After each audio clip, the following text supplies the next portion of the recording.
So here is our first line. Okay. So I'm gonna break down for you how do triggers really work at like a foundational level. And this is it right here. Okay. So the way that triggers work, triggers have three parts. What are triggers? Triggers have three parts. They have a stimulus, they have a source of emotion, and they have a reaction. Okay? Triggers are not positive or negative. In social media, we have like this kind of energy where triggers are like a bad thing, and a lot of us want to like maybe avoid the triggers. But in reality, triggers just a response. It's just how it's part of the human experience. And these three components of the trigger work together. And the absence of one changes the dynamic of the trigger, right? The most important element here is the source of emotion.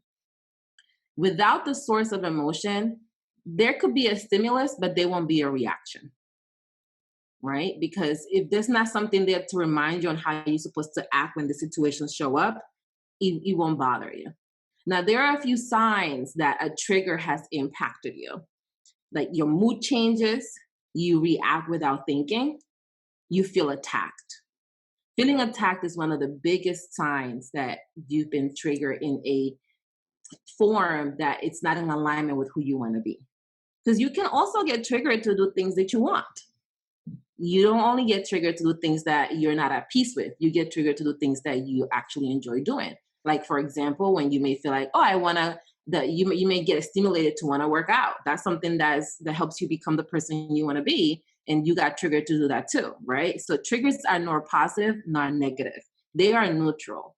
How we interact with the trigger and the emotions that we are dealing with when we embrace the trigger, they tend to determine whether we see them as a positive or as a negative. But they themselves are neutral. Are we all on the same page about that? Okay. Yes. So you have the source in the middle, and you have the stimulus. That's like the second piece. And then you have the reaction, which is what comes at the end out of that. And when you are experiencing a trigger, there's an emotion that's at the heart of it.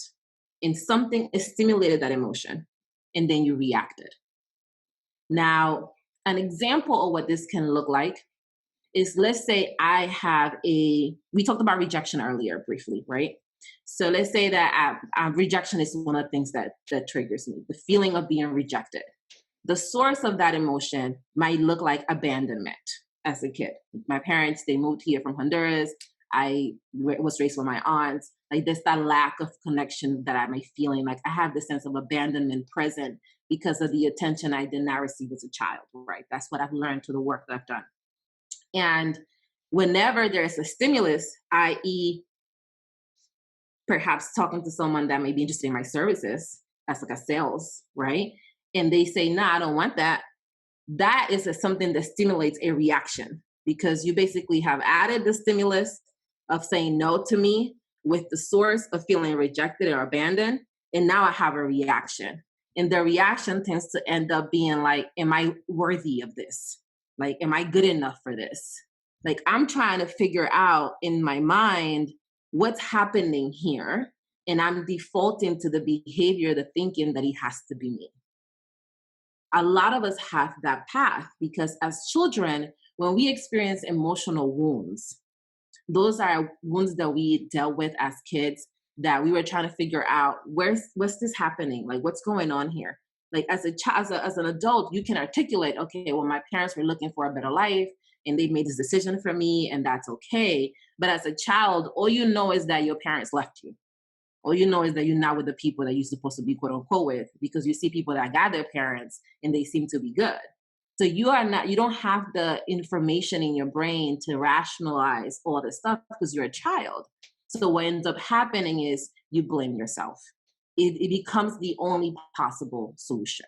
And you think, oh, well, it must be me. I'm the only reason why this can be happening. Why else would they do this? Why else would they leave me? Why else wouldn't they love me? Because your scope is so limited that you cannot comprehend what's really happening here. And parents, even if they wanted to explain that to you, it can be difficult for you to grasp it, right? So it turns into internal blame. Does that make sense? Any questions up to this point? Okay. And then there's the reaction to that. As a kid, you had a reaction to that. It might have been to withdraw. It might have been to say, well, you know what? No one loves me. I'm just going to be on my own. It may be to act, quote unquote, act out, engage with other people, getting in the quote unquote wrong crowd, to like seek for that attention. You're testing. You're trying to see what actions can I take to get me the response that I want. And babies, they are like the masters at this art form. You put a baby down, if a baby knows that you're going to run to carry it as soon as it starts crying, that baby's crying every 2 seconds because he already knows your pattern. You already dissected how you move. The same thing with people at work. If you're the person at work that's always saying yes, I guarantee you're getting more requests than the person that's always saying no. And nobody asking them to do nothing, but they're asking you. And you may be like, well, everybody keeps on asking me. So I gotta say yes. I gotta do it. Because they keep on asking me. What are they gonna do? That's like my favorite line. What are people gonna do if I don't do it? The world is gonna crash if I don't take action for them. It's not gonna crash. Life will go on without you. But that's hard to understand.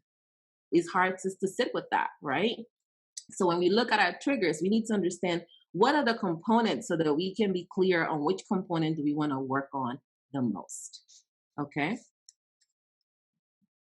Now, the component to start with a trigger, I'm big on going to the source always. Because once you go to the source, you can address what's going on and you can build from there. So beginning to unpack the worksheet that I've developed for you helps you get to that source. That's why you ask those questions around your childhood. When did you feel those feelings? What kind of feelings come up so that you can get an idea what that source is like for you. Because what you want to do in order to make it through this piece is nurture yourself. You are essentially that little kid still that just needs a little validation, that needs a little nurturing, and that needs to feel like they got it. And you got to nurture yourself. You have to mother yourself. You have to love yourself in that way. And a lot of us feel like I shouldn't have to do that. That's my mama's job. Okay, but so what? It didn't get done. You need a little bit more than that, right? And that's okay because you can give it to yourself. So part of the practice that we're going to focus on is nurturing ourselves. It's nurturing ourselves with kindness, with compassion and grace. And when you're nurturing yourself, you can take the way you respond to a trigger from 2 weeks keeping you in a situation to like 5 minutes. And we're going to track that. Okay, we want to track how long does a trigger take over. I remember for me, like triggers used to take over, and I could be triggered by something for a solid, I think the longest period of time was like 3 months. The one thing was triggering me. Like 3 months. That whatever you remember the longest period of time for you, drop it in the chat. Like how long has a trigger controlled you? The longest I can think about for me is like 3 months. And it was the year my husband didn't sing me happy birthday. I was on that for a minute. Like I was on that for a really long time. And just yesterday, something triggered me. And within 5 minutes, I was good. It's the first time that had ever happened in that way. Let me go here. So we can change those responses. We can change how it works out for us, but we have to first understand how it works. Because once we know how it works, we can choose what to focus on. So now in your stimulus, having the source of emotion and reaction, I really want to hear from you. Where do you think that you want to focus on when it comes to your triggers? Do you want to start with your looking at the stimulus that comes your way? Do you think that you're ready to look at the source? Or are you more like, I'm just going to focus on reacting a little less intense in the future?